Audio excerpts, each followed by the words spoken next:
You'll be a martyr. You will go straight to paradise.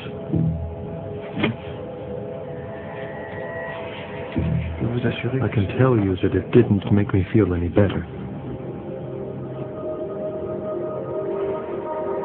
In Algiers, it's stalemate.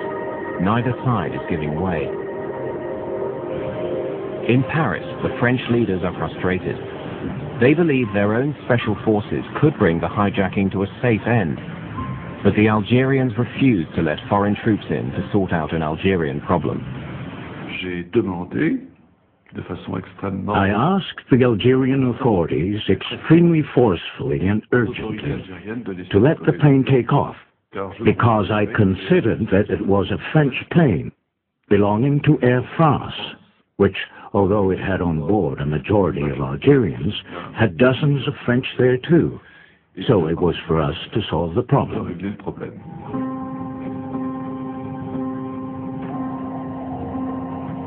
Night falls. Air France Flight 8969 is pinned down by spotlights. The passengers have now been held hostage for 7 hours. Initial panic has given way to a tense calm.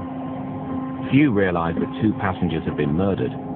The crew is working hard to defuse the situation. All these buttons, like here, for instance, it's the APU, auxiliary power unit. The role of the crew in these conditions is to keep things calm, to earn trust, to keep things going, which is very important. At the start of hostage-taking, it's always violent. You have to buy time, to calm people, to show what you're like, to find out who they are, and so on. And then try to gain their trust.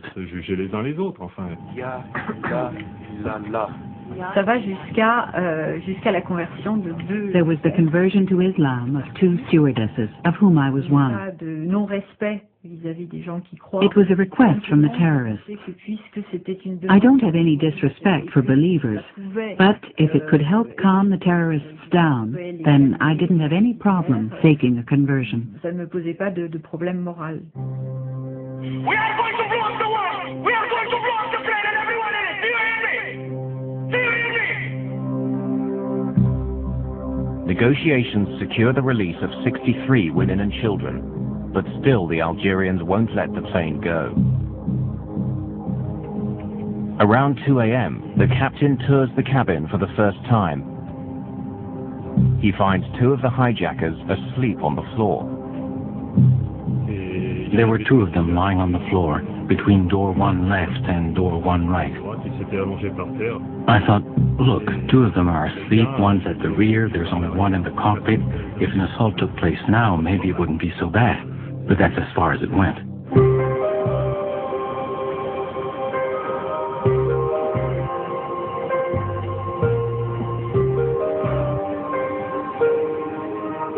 It's Christmas morning. During the night, as the passengers have been struggling to sleep, things have been happening. The French government has decided to send its special forces to the island of Majorca, as close to Algeria as possible, without being accused of interfering. Colonel Denis Favier was then a major in charge of the French counter-terrorist unit, the GIGN.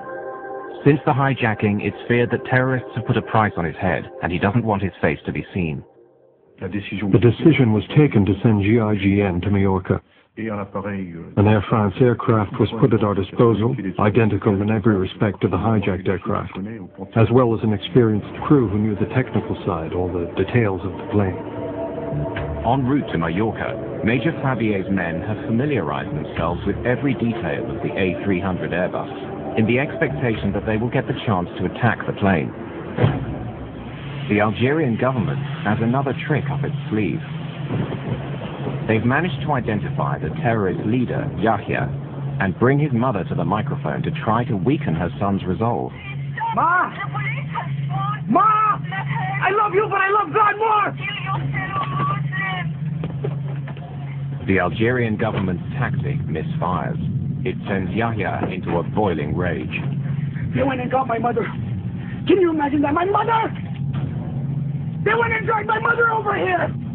How many French are back there? 1 man and a woman. Go get the men. What do they think they're playing at? What do they think they're doing?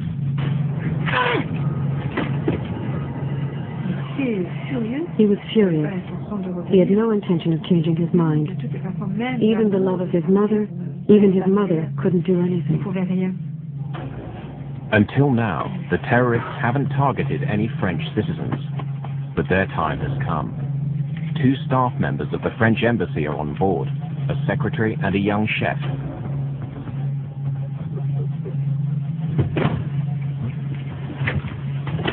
Okay, now we will teach you how to play games with us. Are you listening to me? You tell them that if they don't let the plane take off, we will kill every single passenger one by one. Tell them. My name is Yannick Beignet. I work at the embassy. They've told him to kill us. If you do nothing, they'll start the execution. You've got to do something, and quickly. Quick as you can. We care nothing for you. We are soldiers of God. We'll kill him and we'll throw him outside the door. You can come and pick him up.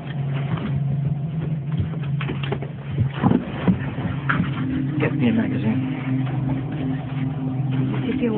He was terrified, Yannick. He was looking at me, but he was terrified. Was he pleading with me to help him? Was he? You two? You better off going back to your places. No!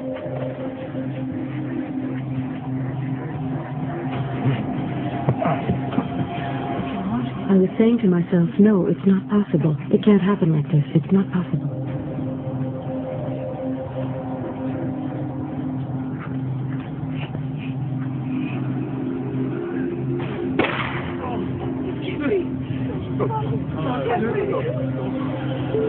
The door-open warning light confirms that the terrorists have carried out their threat.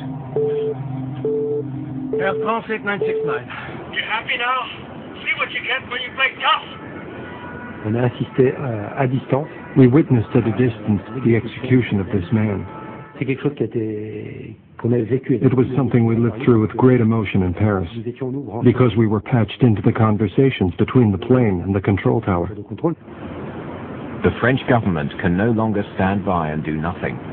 Prime Minister Balladur gets on the phone and threatens his Algerian counterpart.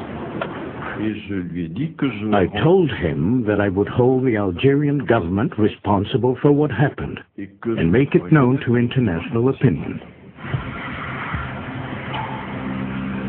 Balladur's threat works.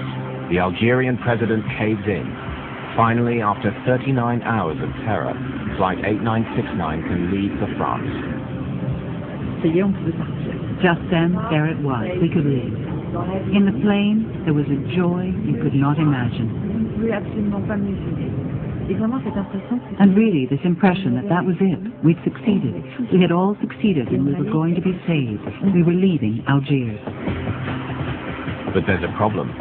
All the time they've been on the ground, the captain has kept the auxiliary power unit running.